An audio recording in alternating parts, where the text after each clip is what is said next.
ഗർഭപാത്രത്തിലുള്ള കുഞ്ഞു പറയാണ്, ഞാനിനി ഭൂമി എന്ന് പറഞ്ഞൊരു സ്ഥലത്തേക്ക് ജനിക്കൂല, അവിടെ നിന്റെ അച്ഛനും അമ്മയൊക്കെ ഉണ്ട്, അങ്ങനെയൊന്നും ഇല്ല എന്ന് പറയുന്ന പോലെയാണ് മരണത്തിന് ശേഷം ഒരു ജീവിതമല്ല എന്ന് പറയുന്നത്. ഖുർആൻ എത്ര മനോഹരമായിട്ടാണ് പറഞ്ഞത്. അയഹ്സബുൽ ഇൻസാനു അയ്യുതറക സുദാ അലം യകുനു തുഫതൻ മിൻ മനിയ്യിൻ യുംനാ ثم كان علقة فخلق فسوى وجعل منه الزوجين الذكر والأنثى أليس ذلك بقادر على أن يحيي الموتى. അല്ലേ, മനുഷ്യന്റെ തലയിലെ മുടികളിൽ എനിക്കുള്ള മുടി എനിക്ക് മാത്രമാണ്. അതുകൊണ്ടാ ഗോവിന്ദച്ചാമിക്ക് ഇപ്പോൾ കിട്ടിയ ശിക്ഷ കിട്ടിയത് അയാൾ ക്രൈം ചെയ്ത സ്ഥലത്ത് നിന്ന് അയാളുടെ മുടി കിട്ടിയതുകൊണ്ടാ.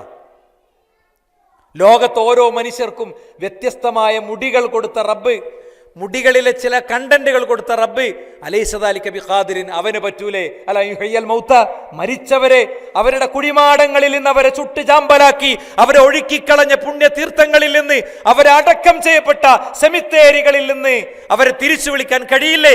ആഴിയുടെ അഗാധതയിലേക്ക് കണ്ടുപോയി ഡെത്ത് സർട്ടിഫിക്കറ്റ് പബ്ലിഷ് ചെയ്ത് അയാളില്ലെന്ന് സർട്ടിഫൈ ചെയ്യപ്പെട്ട വയനാടിന്റെ പ്രളയത്തിൽ നഷ്ടപ്പെട്ട മനുഷ്യർ അവർ തിരിച്ചു കൊണ്ടുവരപ്പെടില്ലേ? തിരിച്ചു കൊണ്ടുവരപ്പെടും. ഗ്യാസ് ചേമ്പറുകളിൽ അടക്കപ്പെട്ട് കൊല ചെയ്യപ്പെട്ടവർ അവർ തിരിച്ചു കൊണ്ടുവരപ്പെടില്ലേ? കൊല ചെയ്യപ്പെട്ടവർ അവർ തിരിച്ചു കൊണ്ടുവരപ്പെടും. ജിനിസൈഡുകളിലൂടെ ഇല്ലാതാക്കപ്പെട്ടവർ, ആർത്ത് കരയാൻ പോലും അവകാശം നിഷേധിക്കപ്പെട്ടവർ, കറുത്ത വർഗക്കാരനായതിന്റെ പേരിൽ വന്ധീകരണത്തിന്റെ നിർബന്ധ ഇഞ്ചക്ഷനുകൾക്ക് വിധേയമായവർ, അവർ കെണീറ്റ് നിന്ന് സംസാരിക്കാൻ ഒരിടമുണ്ടാകില്ലേ? ഉണ്ടാകുന്നുള്ള കാര്യത്തിൽ സംശയമല്ല, ഒരു ചെറിയ സംശയം പോലുമില്ല. മനുഷ്യന്റെ ഉമനീര് എൻ്റെ ഉമനീരല്ല നിങ്ങളുടെ ഉമനീര്. അതുകൊണ്ടാണ് സദ്ദാം ഹുസൈൻ പിടിക്കപ്പെട്ടപ്പോൾ അയാളാണെന്ന് ഉറപ്പുവരുത്താനുള്ള സാമ്പിളുകളിൽ ഒന്ന് യൂസ് ചെയ്തത് എന്താ? അയാളുടെ ഉമനീരായിരുന്നു.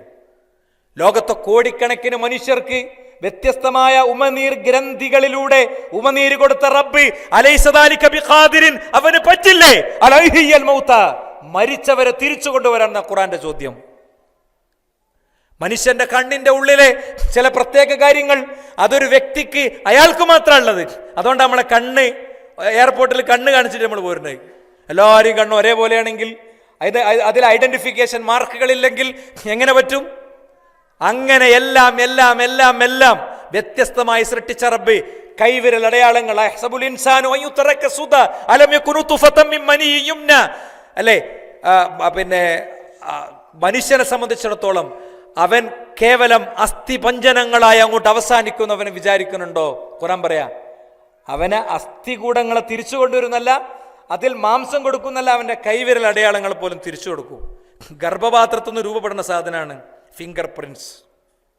ഗർഭപാത്രത്തിൽ അവർ 2 കുട്ടികളുണ്ട്, എന്താണ് ടിൻസാണ്, അല്ലെ? ടിൻസാണ്. ആ ടിൻസിന് രണ്ടാളത് 2 എണ്ണാണ്. ഞാൻ എൻ്റെ ഇതൊക്കെ എടുത്തിട്ട് ഹക്കീം ഖാൻ കൊടുത്ത് ഹക്കീം ഖാൻ്റെ എനിക്കും തന്നാലും സർജറിയൊക്കെ കഴിഞ്ഞ അവസാനം തമ്പ് ഇംപ്രഷൻ എടുക്കുമ്പോൾ എൻ്റെത് എനിക്കേ ഉണ്ടാകുള്ളൂ.